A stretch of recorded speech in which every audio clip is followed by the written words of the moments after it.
This isn't one of those run-of-the-mill cheating stories. Believe me, I wish it were. At least then I could neatly box it up, tie it with a bow, and pretend it was just some everyday betrayal. But no, what happened to me was way more messed up. My wife cheated, and as twisted as it sounds, that affair is the reason I'm still here today. Yeah, I know how ridiculous that comes off, like some poorly written movie with even worse dialogue. But this is my reality, and no matter how much I hate to admit it, it's the truth. The kind of truth that makes you question everything. I've never been much for telling stories, so don't expect a literary masterpiece here. This is just my life, my screwed up, messy life, laid bare on the internet. Maybe someone out there will find something useful in it. Or maybe this is just for me to make sense of the chaos. Either way, I'll take you back to the beginning, back when I thought my life was solid. Or at least somewhat under control. I've always been an average guy, nothing to write home about. I have a regular job. No need to bore you with the details, but let's just say I'm one of those guys who clocks in, grinds through the day, and drags myself home, hoping for a break. My wife? She wasn't much different. She worked a steady job, though hers seemed to come with a lot more drama. Drama I didn't fully understand back then. We weren't exactly swimming in cash. In fact, most months we could barely scrape by. Luxury? That wasn't even in our vocabulary. A splurge for us meant hitting up a mid-range chain restaurant on a rare Friday night. And even then, we'd be sweating over the bill. But at least we had love, or so I thought. Funny how you can share a life with someone for years and have no clue what's really going on inside their head. We had a son, and he was our entire world. This kid, just 5 years old at the time, had a laugh that could light up a room. Yeah, I know every parent says that, but for us, it was everything. He was sick, though. Really sick. I'm not going to dig into all the details because it's too painful to relive, but let's just say this wasn't the kind of illness where you spend a few days in the hospital and head home good as new. No, this was the kind that looms over your life like a storm cloud, where you either pull through or you don't make it out at all. His illness drained us physically, mentally, and especially financially. We were stuck in this endless loop of hospital stays, specialists, treatments, and agonizing waiting. Every time the phone rang, a wave of panic washed over me, terrified it was bad news from the hospital. I was barely holding it together, keeping it together for my son, my wife, for all of us. And then there was her boss. I didn't know it back then, but this guy had been circling her for years. From what I've since learned, he made a move on her more than once, and she shut him down every time. At least, that's what she claimed. She never mentioned it to me back then, maybe because she didn't want to add to my stress. Or maybe she knew deep down that I'd lose my mind if I found out some guy was trying to get into her pants. Either way, I was kept in the dark. Now that I know the truth, it enrages me that she hid it. She didn't leave the job, though. She said it was because we couldn't afford for her to quit, especially with our son's medical bills piling up. And at the time, that made sense to me. I wasn't about to push her to leave when we were drowning in debt. But now, looking back, I wonder if she stayed for more than just the paycheck. Maybe it was the attention. Maybe she enjoyed the compliments her boss was throwing her way, especially when I was too exhausted to notice what she was wearing. But let's get back to my son. He needed surgery, big surgery, the kind that costs more than most people make in a year. Our insurance covered some of it, but we still needed $142,000. Yeah, you read that right. And I don't care what you do for a living, that's the kind of money that can destroy you. We were already barely staying afloat. We didn't have savings, no rich uncle to bail us out. We were broke, and every time I saw my son lying in that hospital bed, the weight of failure crushed me. I was supposed to protect him, but I couldn't even afford to keep him alive. The stress was unbearable. I was unraveling little by little. I couldn't sleep. I couldn't eat. And my wife? Well, I thought she was suffering just as much as me. But now, I see she found her escape, somewhere else where I wasn't invited. That's when things really started to crumble between us. It didn't happen overnight, though. It was more like a slow decay. We fought more brutal, emotionally charged fights where words cut like daggers. She'd throw it in my face that I was too stressed, too focused on money, that I wasn't paying her enough attention. And I'd snap back with, "What the hell am I supposed to do?" But deep down, in the middle of all that shouting, I knew something wasn't right. Little did I know her boss, the guy she'd supposedly been shutting down for years, was about to turn into a much bigger problem than I ever imagined. But we'll get into that later. Right now, I just want to lay the groundwork, give you the backstory. The so-called calm before the storm. At least what I thought was calm. This is just the beginning, but if you think this is rough, wait until you hear what comes next. So there we were, staring down the impossible. Our son's surgery was on the calendar, but time was slipping away, and we weren't even close to being ready. We needed $142,000, and up to that point, we had only managed to scrape together about $53,000. Yeah, $53,000. Sounds like a decent amount to some, but compared to the mountain of debt we were facing, it might as well have been pocket change. We tried everything to come up with the money. I mean, we were desperate. We sold the car, emptied what little savings we had, what a joke that turned out to be, and even took out a second mortgage on the house. But it still wasn't enough. I called anyone who might help. Family, friends, even people I hadn't spoken to in years. Most of them wanted to help, but couldn't. Everyone's got their own struggles, right? I couldn't fault them for that. A few people chipped in what they could. A couple thousand here. A small loan there from relatives who felt sorry for us. But in the end, it felt like trying to bail out a sinking ship with a spoon. And every time I looked at my son, lying there hooked up to all those machines, so small and fragile, I felt like I was failing him. He needed me, and I was coming up short. But it wasn't just the money that was tearing me apart. It was the deadline. We had a single week, before the surgery. The hospital didn't mince words. No money, no surgery. That was the brutal truth. I'd never felt so helpless in my life. This wasn't just some bill we were late on. This was life or death. Without that surgery, our son wasn't going to make it. That's not being dramatic. He was fading right in front of us, and we knew it. I lost track of how many nights I lay awake, staring at the ceiling, feeling like I was drowning.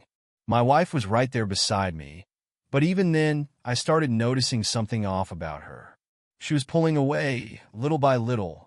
At first, I figured it was just the stress getting to her. Hell, we were both breaking under the pressure. But deep down, I knew something didn't feel right.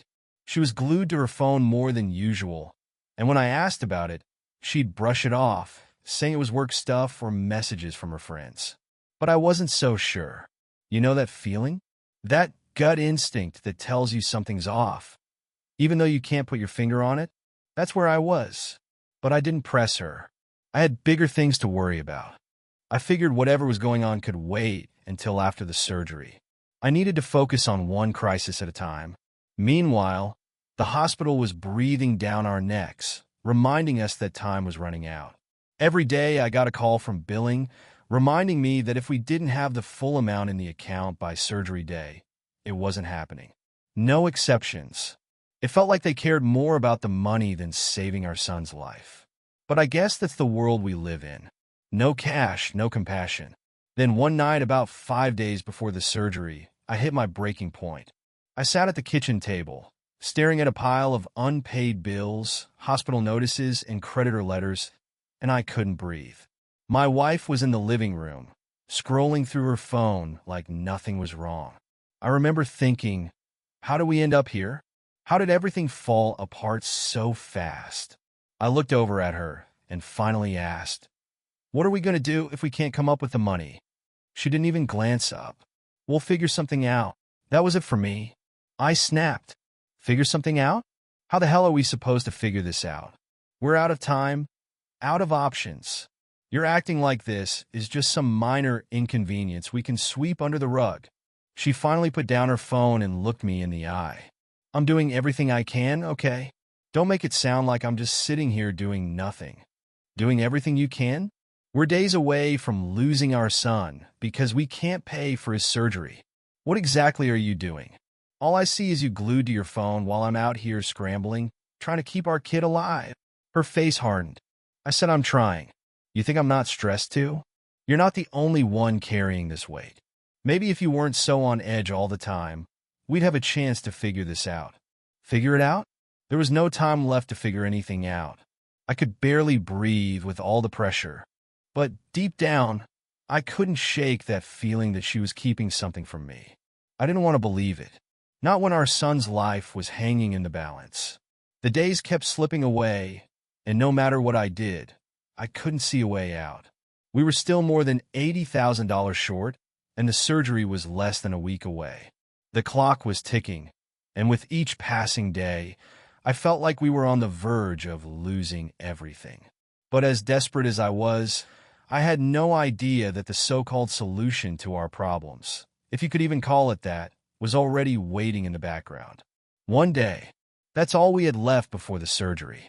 I can still feel the crushing weight of that day pressing down on me like it happened yesterday. We were nowhere near the amount of money we needed, still short by what felt like an insurmountable sum. The tension in the air was so thick you could cut through it. I sat there in our son's hospital room, trying to keep up the charade that everything was okay. He was asleep, peaceful, completely unaware of the chaos surrounding him. Every beep of the machines next to his bed was a brutal reminder of how fragile his life was, how close we were to losing him. I fought hard to keep my emotions in check for his sake. The last thing I wanted was for him to see the fear gnawing away at me, to know how much I felt like we were teetering on the edge with no way to save him. My wife was sitting there too, glued to her phone, just like she'd been for weeks. It grated on my nerves more than I wanted to admit, but at that point, I didn't have the energy to argue. We were both pretending everything was fine, even though we'd spent weeks scrambling, trying to save our son's life. Then the doctor walked in. I remember the look on his face, calm, too calm for someone about to drop news that could change everything. He had the same clipboard he always carried, like this was just another routine day for him. "Good news," he said, wearing that polished, professional smile doctors have perfected. "We're prepping your son for surgery. We got the full amount in the account, so everything's on track." I blinked, sure I had misheard. "What?" The word came out before I even realized I was speaking. "The full amount has been covered," he repeated like it was no big deal. "The surgery will go ahead tomorrow as scheduled." For a moment, I just sat there, completely stunned. My brain couldn't wrap around what he was saying. We didn't have that kind of money. How could we? We were still over $80,000 short. I turned to look at my wife, expecting to see the same shock mirrored on her face, but she wasn't surprised. There was something in her expression, something subtle, but before I could even ask her about it, the doctor was gone, moving on to the next patient. 1,000 questions swirled in my mind. How? Who? Where had the money come from? It felt like a miracle, but the kind that didn't come without strings. My gut churned, knowing there had to be more to this story than I understood. But at that moment, I shoved it all down. I didn't have room for anything but relief. The money was there. The surgery was happening. Our son was going to live. That was all I could focus on. I told myself I'd figure out the rest later. The surgery went ahead the next day. It was hours of excruciating waiting, sitting in that cold, sterile hospital waiting room. We barely spoke. Every time a nurse came out to give us an update, my heart stopped, terrified that it might be bad news. But finally, the moment came. They told us what we'd been desperate to hear. The surgery was successful. Our son had made it through. I sank into one of those cheap plastic chairs, feeling like the weight of the world had finally been lifted, at least for a little while. He still had a long road ahead, months of rehab, more treatments, more bills, but he was alive. That's all that mattered. For the first few days after the surgery, my entire focus was on our son's recovery. I didn't have the time or the mental energy to think about anything else. The whole mystery around the money, it slipped to the back of my mind. I knew I should have been more curious, but I wasn't. I was just grateful he was going to be okay. We could deal with everything else later. But as the days went by, reality started creeping back in. The doctors were already talking about rehabilitation, physical therapy, and follow-up procedures. The bills didn't stop coming, and we were still flat out broke. The weight of our financial mess started pressing down on me again, and that's when I noticed something else. My wife started disappearing more often. At first, it was little things. She'd leave for work earlier or come home later than usual. She told me it was because of extra hours or meetings, that her boss was piling on more work. And I believed her. I didn't want to think too hard about it. We were still drowning financially, and someone had to hold things together while I was spending every day at the hospital. I told myself it was just stress, that we were both burned out emotionally and physically. It made sense that she might need some space. But then it became more frequent. She'd come home late, barely saying a word, and go straight for the shower. Soon, she started leaving on weekends too, with vague excuses about work or errands. A distance was growing between us, something I couldn't quite put my finger on. But with everything we were going through, I didn't want to pick a fight. We had been through too much already. Then one evening, she came home, and I knew right away something was different. She wasn't even trying to hide it anymore. She was carrying something heavy, an unspoken weight she couldn't shake. She sat down at the kitchen table, her eyes fixed on the grain of the wood, avoiding mine entirely. "We need to talk," she said, her voice flat and distant. My stomach dropped instantly. Nothing good ever starts with those words. "What is it?" I asked, trying to keep my voice steady, but deep down, I already knew whatever came next wasn't going to be easy. "I want a divorce." It hit me like a punch to the gut. I was speechless for a moment, just staring at her, trying to process what she was saying. What are you talking about?" I finally stammered out. "I've been cheating on you," she said, her voice cold and detached, as if she were talking about the weather. The room felt like it was spinning. I could barely breathe. "Who?" I asked, my voice shaking with anger. "How long?" "My boss," she replied without a second of hesitation. "It started after the surgery." Red-hot fury surged through me. "So, all this time while our son was in the hospital, you were screwing him behind my back?" She didn't flinch, didn't even try to soften the blow. "I did it to pay for the surgery." The rage that had been boiling inside me froze in an instant, replaced by confusion. "What?" "He paid for the surgery," she said, her tone eerily calm. "I slept with him, and he covered the cost. That's how we got the full amount." I couldn't believe what I was hearing. You slept with him for money? That's how we paid for it." She nodded, her face unreadable. "Yes." I leaned back in my chair, feeling gutted. Every part of me felt twisted in knots. I wanted to scream, to break something, to unleash the storm of fury building inside me. But I couldn't. I couldn't even move. I just sat there, her words sinking deeper and deeper into my chest. "I'm going to stay with him," she continued, like she was discussing something trivial. "He's paying for our son's rehabilitation now, too. He can give him the future he needs. We can't do that together. I'm leaving." It felt like the floor had dropped out from beneath me. My entire world was crumbling, and there wasn't a thing I could do to stop it. She wasn't just walking out on me. She was taking our son's future with her. And the worst part? I couldn't even argue. She was right. Without her boss's money, we couldn't afford any of it. I just sat there, completely numb, as she stood up and walked out. My life shattered right before my eyes, and I had no idea how to even begin to piece it back together. The divorce happened fast, faster than I could have imagined. There was nothing to fight over, no assets to split. She kept her car, I kept mine. The house was underwater, and I couldn't have cared less about it by then. No bitter court battles, no screaming matches. We had one shared priority, our son's well-being. In that sense, at least, we were on the same page. Part of me understood why she did it. I mean, I couldn't condone it, and I certainly couldn't forgive it, but I got it. The money for the surgery, the rehab, the future we couldn't give him on our own. She made a deal with the devil to give our son the life he deserved. I would have done anything for him too, but I would have drawn the line there. Still, in some twisted way, I understood her reasoning, and maybe that's what made the divorce so clean. There was no screaming, no accusations, just a cold, methodical end to what had been our life together. I ended up seeing my son a lot more than I had anticipated. We agreed on joint custody, and he spent a lot of time with me. He was recovering, slowly but surely, and I was there for every step of it. Rehab sessions, doctor's appointments. It was hard, but I was grateful for every single minute. As for her, not so much. It didn't take long before her visits became less frequent. At first, she'd show up regularly, but over time, her appearances dwindled. I'm sure Gil had something to do with it, but mostly it was him, her new husband, her boss, the man who saved our son. He didn't want her around me, and he controlled everything, including how often she could see our son. I couldn't understand why she let it happen.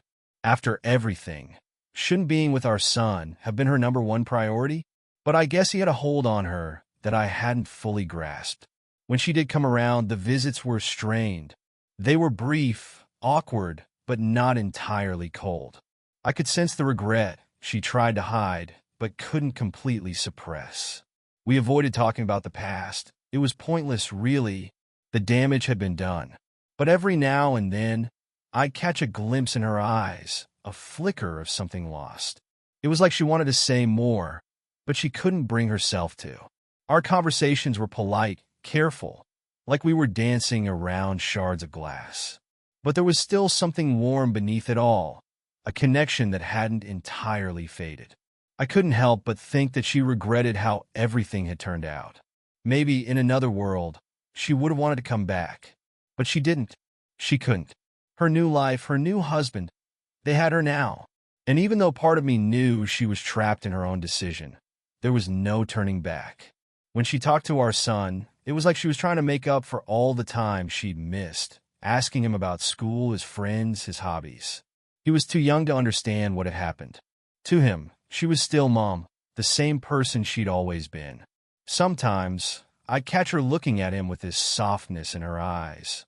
Like for a moment, she was back in the past before everything fell apart. But then reality would snap back, and she'd leave in a rush, with some excuse or another. And I'd just sit there, watching her go, knowing that she made her choice. She'd chosen this path, and now she had to live with it. I don't think she ever fully grasped the consequences of what she'd done. Maybe she convinced herself she was making the right choice. But every time we said our goodbyes, I couldn't shake the nagging feeling that, deep down, she regretted it. That maybe, in some alternate reality, she would have stayed. But not in this one. In this one, she was gone, and I had to figure out how to live with that. So I poured everything I had into my son. He was the only thing that mattered now. No matter how hard it was, I was determined to give him the best life possible, even if that meant doing it all on my own. After the divorce, I found myself in limbo, not sure where to go or what to do. I couldn't just dive back into work or pick up hobbies. I didn't have any left. My entire existence had revolved around my family, my son's health, and keeping everything from falling apart. And now, I felt like I was standing in the rubble, unsure where to even start rebuilding my life. I figured the best place to start was reaching out to old friends, people I hadn't spoken to in years.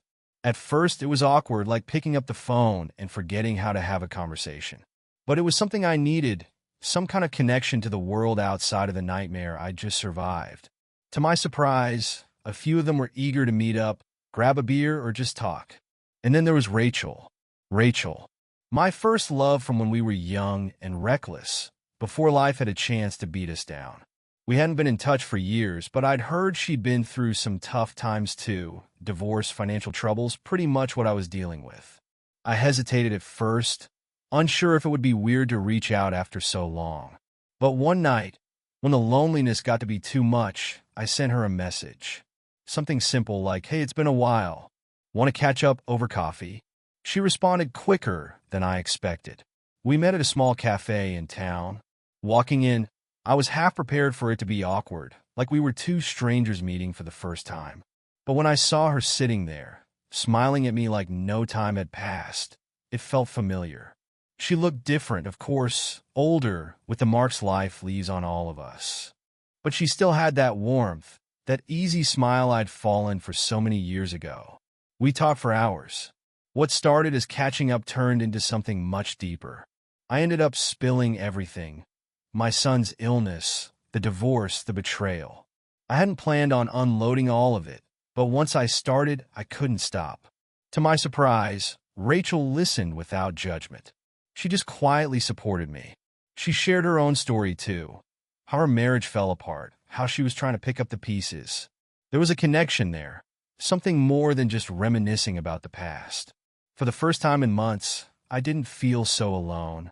Over the next few weeks, Rachel and I began seeing each other more often. It wasn't romantic, at least not at first. It was like we were two people trying to heal, finding comfort in each other's company. But there were moments, fleeting ones, when I felt something more. Like when she laughed at one of my stupid jokes, or when she tucked her hair behind her ear the way she used to. It stirred something in me, something I thought had been killed by the disaster that was my marriage. Just as I started to consider the possibility of something more, life threw another curveball. Rumors started circulating about my ex-wife's new husband. At first, it was just minor gossip, whispers from mutual friends about how he was controlling, how he didn't let her out much. But then, the stories got darker. People said he was emotionally abusive, keeping her on a tight leash, monitoring everything she did. At first, I didn't want to believe it. After all, she chose him. She left me for this guy. But the more I thought about it, the more it made sense. The way she barely saw our son. How sometimes she seemed almost afraid to talk to me. I started wondering if she was stuck in something she couldn't get out of. Then one evening, my phone rang. It was her. I hadn't heard her voice in weeks. She asked if we could meet up just to talk. Curiosity got the better of me, so I agreed. We met at a quiet park near my place. She looked different, exhausted, like the life had been drained out of her. She didn't bother with small talk. "I made a mistake," she said, her voice trembling. I don't even know what I was thinking. I just stared at her, trying to keep myself composed. "And what exactly do you want from me?" She averted her eyes, like she didn't have an answer. "I don't know. I miss our son. I miss us. I can't keep doing this. He controls everything. I feel like I'm suffocating." It was hard to muster any sympathy for her, but at the same time, I couldn't help feeling a twinge of pity. She made her choice, and now she had to live with it. But that didn't change the fact that she was still the mother of my child. And no matter how much I wanted to deny it, a part of me still cared. "What do you even want from me?" I asked, my tone softening just a bit. "I don't know if I can leave him," she admitted, her voice wavering. "He's paying for everything. Our son's rehab, his future. If I walk away, I lose all of that. And I can't bear the thought of losing my son." The old me, the guy who would have done anything to keep our family together, might have jumped at the chance to fix things. I probably would have welcomed her back with open arms, for the sake of our son, if nothing else. But that man didn't exist anymore. Too much had gone down. Even if I could understand why she did what she did, forgiving her was a whole other story. "I'm not your backup plan," I muttered, more to myself than to her. "You made your choice. You walked out." She nodded, tears beginning to pool in her eyes. "I know. I'm sorry. I just don't know what to do anymore." I didn't have any answers for her. Hell, I didn't even know what was right or wrong anymore. All I knew was that I had to focus on my son, on picking up the pieces of my life. And maybe, just maybe, on whatever was starting to grow between me and Rachel. But as I watched her walk away that evening, there was this unsettling feeling in the pit of my stomach that told me it wasn't over. Not yet. After that talk with my ex, I spent a lot of time lost in thought. I kept turning her words over in my head. How she felt trapped, how she missed our son, and supposedly missed us. But no matter how hard I tried to make sense of it, I kept coming back to the same realization. I didn't trust her. Not fully. Not even close. She made her decision the moment she left me for her boss, and no matter how much I tried to rationalize it, that choice shattered everything we had. There were fleeting moments where I wanted to believe she was genuinely sorry, that maybe she really wanted to come back and try again. But deep down, I knew better. Once trust is broken that badly, there's no fixing it. At least not for me. Too much damage had been done. And then there was Rachel. Things with her had been unfolding slowly, naturally. It wasn't some whirlwind romance. It was more like we were rediscovering something we thought had been lost a long time ago. Rachel had been there for me when no one else was. She listened, really listened, without pushing or judging. With her, there was no drama, no manipulation, just honesty. And after all the chaos I'd lived through, that honesty was like a breath of fresh air.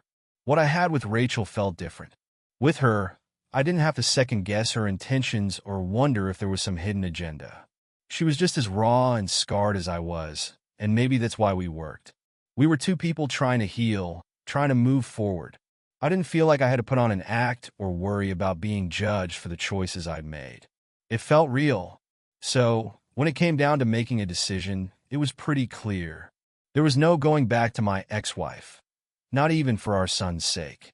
It wouldn't be fair to him or to me to live in a house filled with distrust and unresolved hurt. I wasn't about to let myself be her fallback option after things went sideways with her new husband. She made her bed, and I had to let her lie in it. I chose Rachel. It wasn't easy, but it was the right call. As the days went by, I felt the weight of the past slowly start to lift. I spent more time with my son, watching him make strides in his recovery. And though things weren't always smooth, it felt like I was finally moving in the right direction. Rachel and I grew closer, not in some fairy tale kind of way, but in a quiet, steady way that felt real. We were building something piece by piece. As for my ex-wife, I haven't seen much of her since that day in the park. She still visits our son now and then, but her appearances are rare. Word has it that things with her new husband are as bad as ever. Part of me feels bad for her, but most of me knows that it's not my job to fix her life anymore. I made my peace with it, all of it. The betrayal, the heartbreak, the life I thought I was supposed to have. Funny how things turn out in the end. Her affair? In a twisted way, it saved me. Not in the way I'd expected, but it forced me to face the truth, break free from the lies, and start over. Now, I'm not saying life's perfect, but I'm okay with that. I'm okay with where I am. Rachel and I are taking it slow, and for the first time in a long while, I feel like I can actually breathe again. Life moves on, and so have I.